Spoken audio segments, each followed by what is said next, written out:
Vous connaissez le pire astronaute de l'histoire? C'est probablement lui. C'est Jake Garn, un astronaute américain qui s'est retrouvé aller dans l'espace avec la navette spatiale. Et pourtant, Jake Garn, c'est pas un novice, il a été pilote dans l'armée. Avant de partir dans l'espace, il avait déjà fait plus de 17 000 heures de vol dans des avions comme celui-là ou celui-là.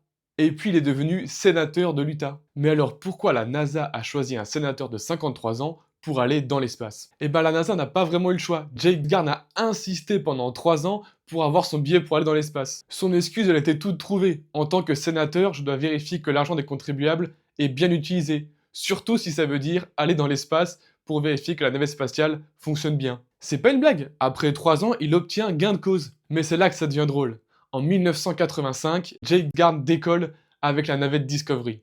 Très vite, il est malade. Il a le mal de l'espace. En gros, il a la nausée et il est complètement désorienté. Jake Garn va rester comme ça pendant 167 heures. À son retour sur Terre, les astronautes vont décider de nommer l'échelle du mal de l'espace l'échelle de Garn. Si vous êtes à 0 Garn, tout va bien dans le meilleur des mondes.